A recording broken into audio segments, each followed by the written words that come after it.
Alors, Monsieur le Ministre, bonsoir. Merci à vous d'avoir accepté de répondre à mes quelques questions. Vous avez été ministre des Sports entre 2002 et 2004, puis ministre de la Jeunesse, des Sports et de la Vie associative entre 2004 et 2007.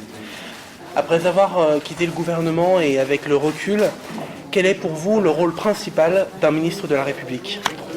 Le rôle principal, c'est d'impulser une politique. C'est-à-dire de bien connaître le secteur que le président de la République et le Premier ministre vous ont confié. C'était mon cas, le sport c'est ma vie, alors effectivement un peu moins la jeunesse et la vie associative, mais j'ai appris, sur le tas. Donc c'est connaître les besoins du mouvement sportif, lancer des grands projets nationaux, mais ça ne suffit pas. La vérité finalement et la priorité pour un ministre, c'est de vérifier que ce que vous avez décidé de faire est vraiment appliqué sur le terrain. Aujourd'hui, la plupart des ministres lancent une idée en l'air, font de la communication et puis s'intéressent finalement pas vraiment à savoir si ça fonctionne ou pas sur le terrain. Et ça, c'est la pire des choses. Et pour ça, il faut avoir le temps. Et j'ai eu la chance d'avoir 5 ans pour le faire, parce que j'ai été ministre pendant la durée du quinquennat de Jacques Chirac, qui m'a fait confiance. Et ça m'a vraiment permis de lancer un certain nombre de projets et de voir qu'ils étaient effectivement appliqués sur le terrain. Alors on peut dire que le Conseil des ministres est l'un des temps forts de la semaine politique et largement relayé par les médias.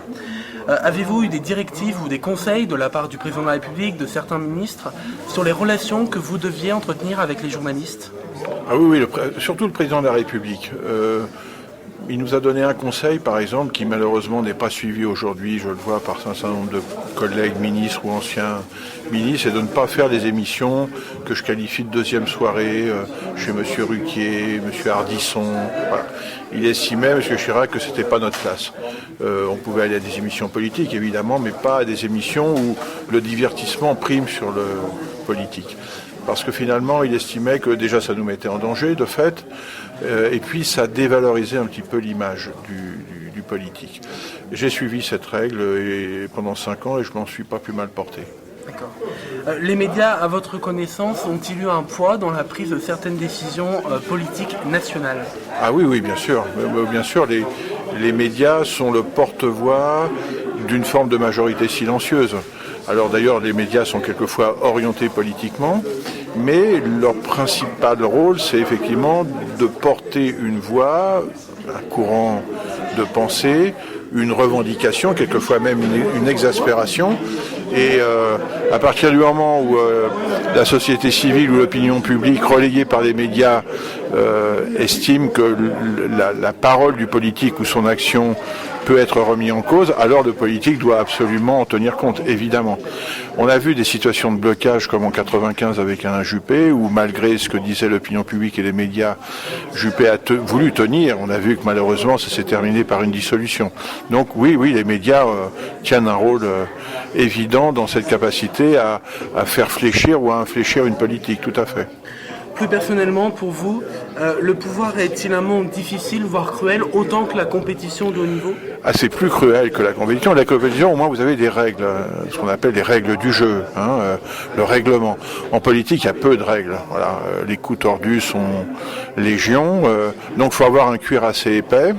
Je crois justement pour éviter de tomber dans des combats d'arrière-garde et finalement passer plus son énergie à combattre qu'à produire, ce qu'est le rôle du politique. Je crois qu'il faut se tenir à l'écart des polémiques que je qualifie d'inutiles, qui sont souvent d'ailleurs des attaques personnelles plus que des attaques d'une politique. Peut-on faire un parallèle entre les deux métiers, champion olympique et ministre ? On peut le faire jusqu'à un certain point. Champion olympique, vous faites avant tout plaisir, vous construisez un projet, et c'est un projet qui aboutit à une médaille. Quand vous êtes élu, c'est tout le contraire. Quand vous êtes élu, vous commencez votre travail de politique. Il ne faut pas vous reposer sur vos lauriers. Donc là, il y a une grande différence quant à l'appréciation que représente une victoire à une compétition et une victoire à une élection. Quel est le souvenir, quels sont les souvenirs que vous gardez de votre tout dernier Conseil des ministres ? Beaucoup d'émotions, parce que je suis arrivé en politique grâce à Jacques Chirac, et c'était donc son dernier Conseil des ministres, en mai, au tout début mai 2002. puisque c'était quasiment le dernier conseil. Donc beaucoup d'émotions, beaucoup d'affection pour le président. Et pour moi, à la fois beaucoup de fierté, le sentiment d'avoir fait un job, voilà, avec quelques résultats. Après, ils sont critiquables. Et puis j'ai un peu pensé aussi à mes parents, voilà, parce que je trouve que c'est aussi grâce à eux et à ma famille que j'ai été là pendant 5 ans. Il y a beaucoup de formalités, hein, c'est très formel, hein, un conseil des ministres, surtout du temps de Chirac, dans ce salon Murat. Donc voilà, il y avait à la fois beaucoup de solennité, beaucoup d'affection, un silence même qui était assez fort, et des mots très simples de Chirac qui nous demandait de continuer à travailler pour la France comme il l'avait fait pendant quasiment 45 ans. Alors, comme vous venez de rappeler, on vous sait proche du président Chirac. Il y a quelques semaines, son épouse Bernadette, dans une interview à la télévision suisse, avait semblé inquiète de l'état de santé de son époux. Est-ce que vous en avez eu des nouvelles? Comment va-t-il? Moi, je vais le voir quasiment tous les 3 semaines, tous les mois. Je fais partie de ces parlementaires ou anciens ministres qui vont le voir très régulièrement, à sa demande et à la demande de son entourage. Voilà, bien sûr qu'il a des difficultés, mais ce sont des choses qui restent du domaine privé. J'ai toujours grand plaisir à le voir. Je pense qu'il continue à avoir grand plaisir à me voir, donc c'est l'essentiel. Pour terminer, une question d'actualité. Vous avez été vice-président de l'UMP durant quelques mois. Nicolas Sarkozy a été mis en examen hier pour corruption active, trafic d'influence actif et violation du secret professionnel. Monsieur le ministre, tout simplement, quelle est votre réaction? J'ai plusieurs réactions. Il y a une action en justice, elle doit suivre son cours. Je trouve concernant Nicolas Sarkozy, je trouve que les choses ont été faites de manière très pointue, si je puis dire, pour ne pas dire plus par les juges. Mais bon, voilà, c'est la justice, hein, il faut donc elle suive son cours.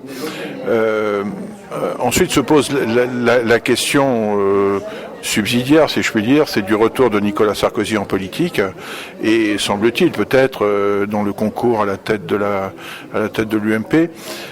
Je ne pense pas que ce soit une bonne solution pour l'UMP aujourd'hui, que le président de la République, l'ancien président, se prépare à la primaire. Je trouve que c'est son droit déjà, et puis c'est un homme qui a beaucoup compté, et s'il a envie de repartir pour la primaire, c'est bien, mais l'UMP traverse de telles tensions aujourd'hui, avec en particulier l'affaire Big-Malion, avec M. Copé, qui lie finalement Copé à la campagne présidentielle, que je ne pense pas que ce soit pour lui une bonne chose finalement qu'il revienne à la tête de l'UMP à l'automne prochain. Voilà. De toute façon, entre ce que je dis moi et ce qu'il fera lui, vous imaginez bien la différence qu'il peut y avoir, donc il fera bien ce qu'il aura envie de faire, mais je ne pense pas que ce soit bien et pour lui et pour l'UMP. Merci à vous, monsieur le ministre, d'avoir répondu à mes questions.